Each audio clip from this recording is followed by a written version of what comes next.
daggers and knives.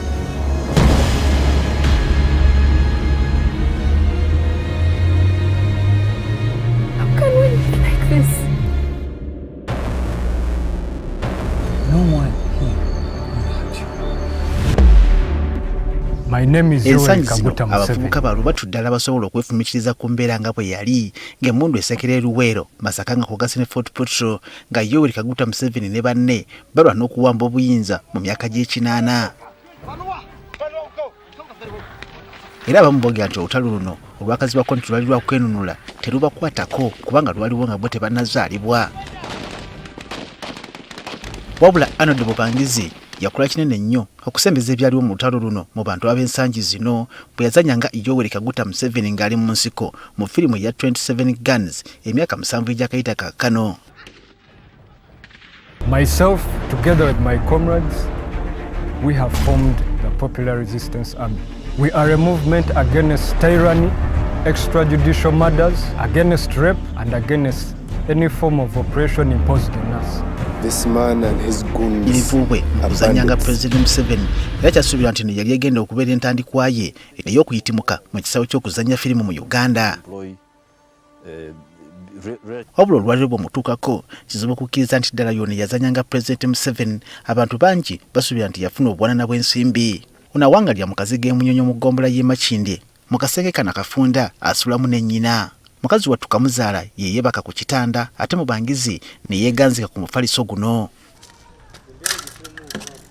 Amazzi bagakimako payipu eno yeyabika okumpi ne we basula. Mubangizi agamba nti ebintu byatandika okwonooneka amangu ddala nga firimu ya 27 Guns yakafuluma mu kifo ky'okulambula enzannya ye abantu babiteekamu ebyobufuzi.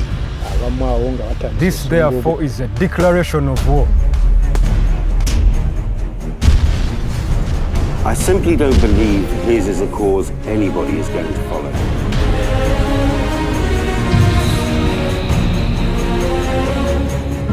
Most of us are here because we believe in this cause, this fight for liberation.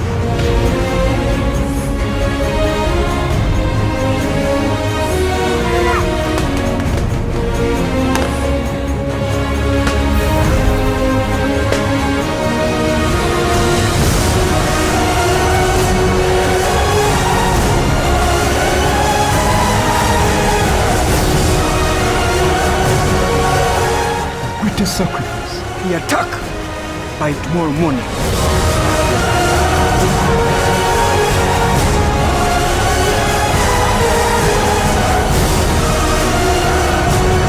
All we have is galo eno gayi man naye kwaki tatuwa ku ssente zaffe eza gavumenti obagayi bano beeyagalidde mu nsi muno ffe tuli wano tuliyala naye ate ng'ate siba blaminga. Agamba nti abantu bangi bamuvumangako n'okumuŋoola buli we yayitanga. Omanyi okebera ku social media okwo n'okebera kati n'olaba 27 Guns olaba beating gye yafuna. Ate muzeeyi atuleetedde mutabani we ataazanya ebikomando bye mutwale eri gasiya wammwe. Facebook yange actually nagiggala mbadde sikyali nnyo ku social media kubanga bimalamu amaanyi. Olumu ng'afa okuzannya omupiira ku kisaawe eky'ekireka abavubuka bamugwira ne bamukuba okubula okumutta nga bamulumiza okubeera mbega mu bbo. Guweddaawo ne nansalako nankwata omukono awo simanyi omulala gye yava nankwata ke bayita akabadiya. Simanyi omulala waliwo eyankuba ekikonde. Memba kinzijukira baalinga beetoolodde nga banneetoolodde ya. Yatuuka ekiseera n'alowooza ku ky'okujja mu bulamu bw'ensi eno ate era awona emitawaana egyali gimulondoola. Nebuuza ebintu bingi mwaka akadde. Otaddeko ne maama wo okulwala okuva mu bintu bino kati ebyo byonna byaccumulatinga ne mpulira nga kinsusseeko. So na contemplating a suicide that time najjukira nagezaako omuguwa. Bangizi agamba nti mu kuzannya firimu eno yafuna obukadde bw'ensimbi za Uganda 10 wabula bamulonda okukira ku banne azannye mu kifo kino yalina okubawako obukadde 2 olwo ye n'akulita n'obukadde 8. Nga weeyagala weezimbe naawe nenguleka puloti k'ettaka eyo emukono naye kati eno yali 2019 COVID nga tanagwawo naye COVID wagwawo nalina amabanja rent accumulatinze neŋŋamba owaaye nkoze ntya no naye ngamba waayi akataka ke nalina nenkatunda. Omuzigo guno oguli emunyonyo agusosola emitwalo gya Uganda 40 buli mwezi wabula landiroodi abo banja kati emyezi 2 ebiseera ebisinga okulwanyisa enjala yawula obuwunga n'ebijanjalo ku maduuka ye nennyina bye balya. N'osanga owa Rolex nagaana emaanyi nga weeboze nnyo wano ekikomando. Muzeeyi yayita wano yayitangaawo ne baŋŋamba nekwaki musajja gwe teweekasuka mu kkubo afazali bakooneraawo. Agamba nti abateekateeka firimu mu Uganda kati bamwewala nga batya nti obukyayi abantu bwe bamulinako busobola okusula firimu zaabwe zibataddemu obuwanana bw'ensimbi. Tumubuuze lwaki tanoonya emirimu n'akola nga bannayuganda abalala okusobola okwebeezaawo. Badde ngezaako hasozaawo okuyiriba obulimu obw'enjawulo kati nga yonna gamba ekirekanyi nakolayo Kawashing Bay n'otuuka pointi abantu ne balowooza oba olimbega. Si wano abadroni bano kati ebintu ng'ebyo ebisinza kundeetera okuva ku mirimu egimu. Ono yasisinkana pulezidenti omulundi gumu gwokka ogutaweza na ddakiika agezezaako okumutuukirira enfunda eziwera naye nga buteerere. Yandaba nga muwacha kuje mumuwache so ne mu approaching nambuuza where are you now? Gamba muzeeyi currently not working. I would want to represent for my nation. Okay, I will call your group. Nachuka emotoka ngegenda emulinze kwanga tekyali ku protocol just na ngwe bagamba na swama buswami.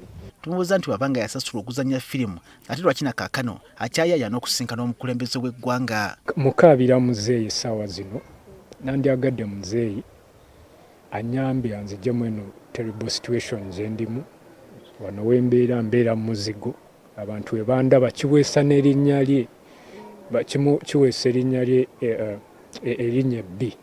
Era ekokola abantu abekise mu kkubo lye era okusinkana omukulembeze w'eggwanga wagamba nti alina akaama kayagala okumukuba.